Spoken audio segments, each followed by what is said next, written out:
Let's look at the difference between a rent-to-own and a mortgage in this final mini-series of rent-to-own. Now, the first one would be with a rent-to-own model. Typically, you wouldn't incur any processing fees, unlike with an affordable mortgage, whereby you'd be required to pay initial processing fees. Now, what could happen is with the initial processing fees, when it comes to a mortgage, you can negotiate for that to be bundled up with your repayments. However, there are still some costs that you'll need to pay upfront. So an example of this is something like valuation fees. Now, the second differentiator is when it comes to a rent-to-own model, the applicable interest rate during your repayments would vary from one development to another. So you may find some developments that will have like 8% interest rate, and others would go all the way up to 16 or 17%. So it just varies from project to project.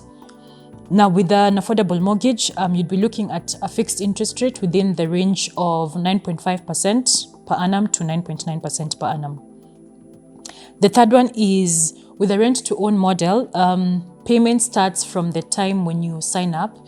So to give an example, if a project is currently under development, what would happen is you'd start making payments from that first month.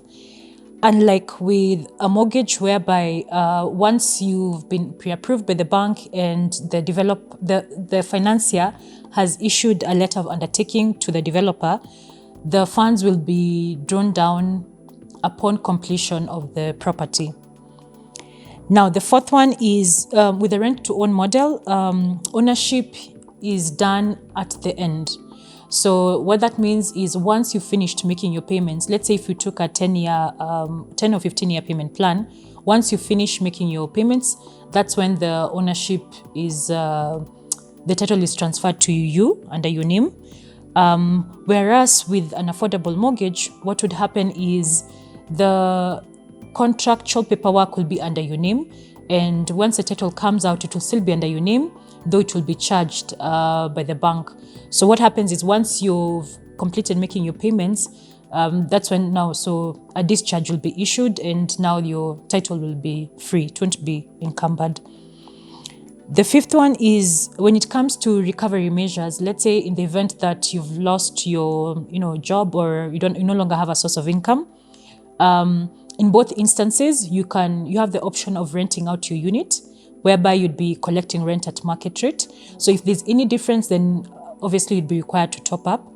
However, with a rent-to-own model, you'd need to make reference to the terms and conditions in the contract that you'll have signed when it comes to recovery measures. So let's look at a scenario whereby you are completely not in a position to pay, and you either want to sell the unit. So in that case, you'd have to refer back to the contract to look at what the terms and conditions are. Now, when it comes to a mortgage, the terms and conditions are typically laid out. They're laid out procedures in accordance with the relevant act of parliament that the bank will follow.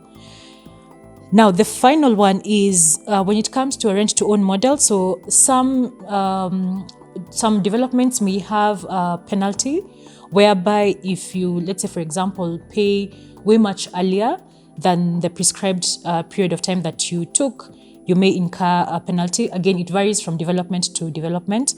Unlike with an affordable mortgage, whereby if you choose to make your repayments earlier, then you won't incur any penalty. So that's it. Those are the key 6 differentiators between a rent-to-own and an affordable mortgage.